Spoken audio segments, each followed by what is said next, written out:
dead. Someone or something attacked him.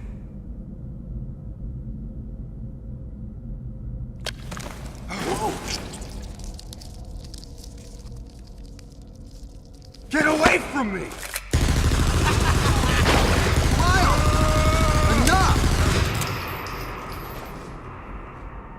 It was obvious that there was some pervasive danger throughout the facility.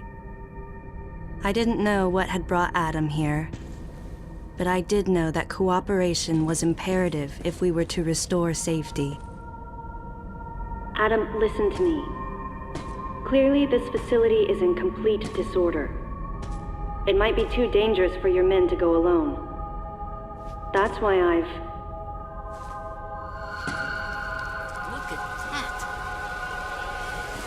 They're coming out of the wall! Right, stay calm.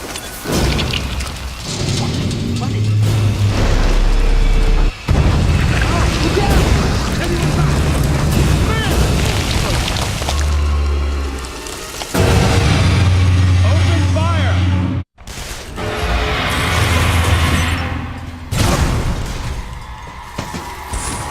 This ain't good! Nothing's working!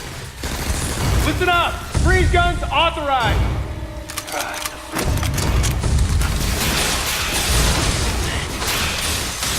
Sam, I'm authorizing missile use.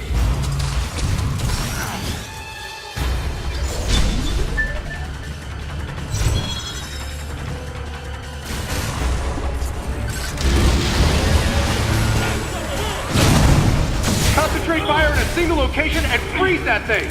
And Sam, you attack the frozen spot. Now, use your missile.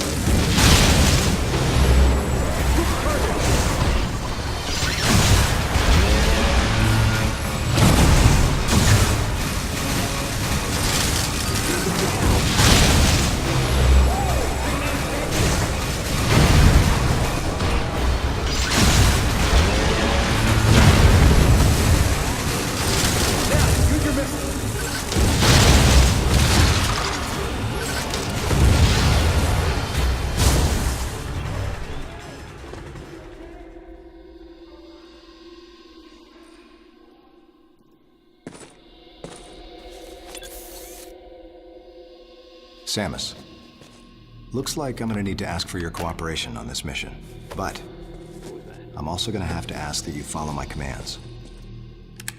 You don't move unless I say so, and you don't fire until I say so.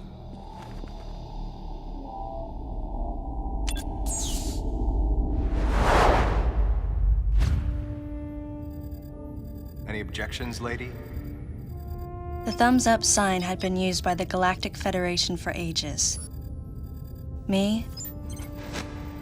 I was known for giving the thumbs down during briefing. I had my reasons, though. Commander Adam Malkovich was normally cool and not one to joke around. But he would end all of his mission briefings by saying, "Any objections, lady?" He was joking, but others weren't.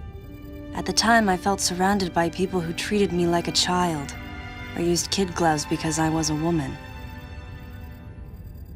And yet with Adam, I was grateful for the nod. My past has left me with an uneasy soul, and as a result, it touched me on some level that Adam would acknowledge that past by calling me something delicate, like lady. And I knew more than anyone that every word from Adam was deliberate. My thumbs down was a twofold response. A sign of derision at being called a lady, and a signal of my complete understanding of the mission orders. The other soldiers were always willing to support me with easy smiles despite the fact that I clearly had so much yet to learn. Among them was Anthony. In the face of his well-meaning behavior and that of the other soldiers, my response was to become increasingly bitter. I was a child, always with something to prove, a chip on my shoulder. And I was angry. I felt that if I let my guard down, I would easily be broken. And beyond that, I was scared. But even in the naivete of my youth, I could see in Adam's joking manner how close he felt to me. Adam knows my past, and he knows me better than anyone else. Confession time. Because I was so young when I lost both of my parents, there's no question I saw Adam as a father figure. When I rebelled against him, I knew I could get away with it. And his paternal compassion in the face of my rebellion reinforced the special bond I felt with him. I understood well that chances were slim that I would ever find anyone that understood me like Adam. And yet, when the time came, I still left his side. I was so young and naive.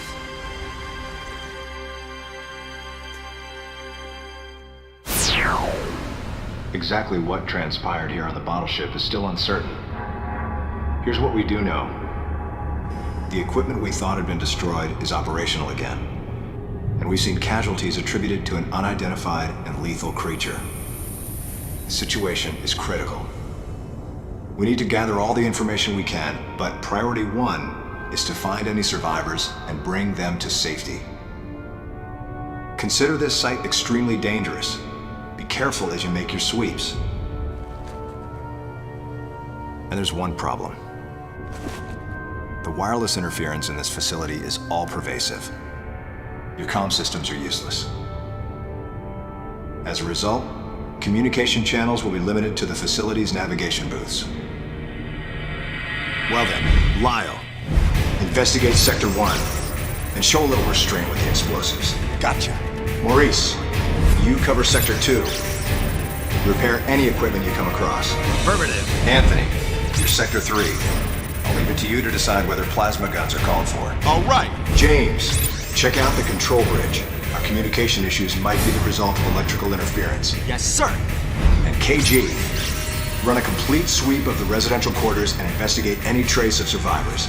Got it. Each of you is authorized to use a freeze gun. Do not forget to check in regularly via navigation booths. And Samus, you go to the system management room. Do everything you can to get the electrical system back up and running. Looks like your comm system is still functional. Remember, everything you see will also appear on this screen. Regarding auxiliary weapons, the use of bombs has been authorized. As far as your other weapons go, we will continue to investigate and authorize use as we can. However, we currently have no plans to authorize the use of power bombs. As you know, they have the ability to spread a high-temperature heat wave over a large area, impacting living things, which is a nice way of saying they can vaporize humans instantly. You should be well aware of how dangerous power bombs are, and how their devastation can't be obstructed with common materials. Once the mission in the system management room is complete, I need you to report back. I'll give you your next orders then. I want you all to be especially careful as you execute your missions. That's the end of the briefing. It was the first joint mission I'd been a part of since becoming a freelance bounty hunter. And of course, it was the first time since my Federation days that I was following the orders of a commanding officer. Having received mission orders from Adam, I felt confused and strangely exhilarated at the unexpected turn of events. I responded. Understood, Adam. No objections, of course.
Samus, go through the hatch on your right and head towards Sector 1. Lyle went ahead to secure a route to a facility of interest.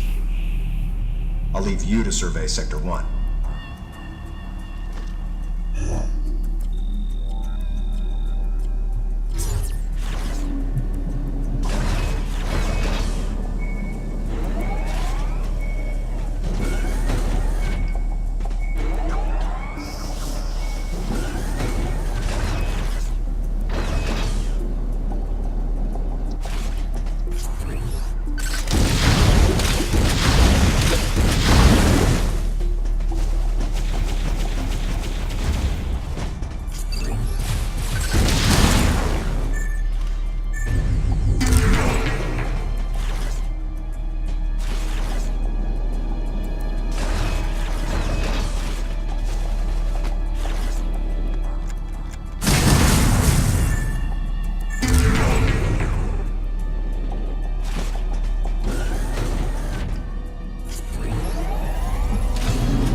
This elevator is bound for Sector 1.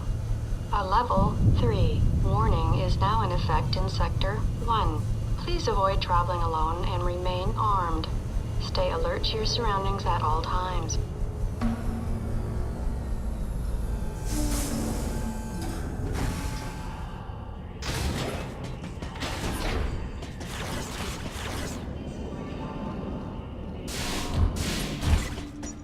Data recording. Restoration sequence activated.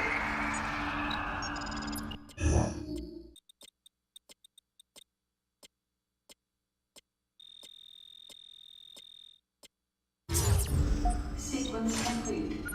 Process successful.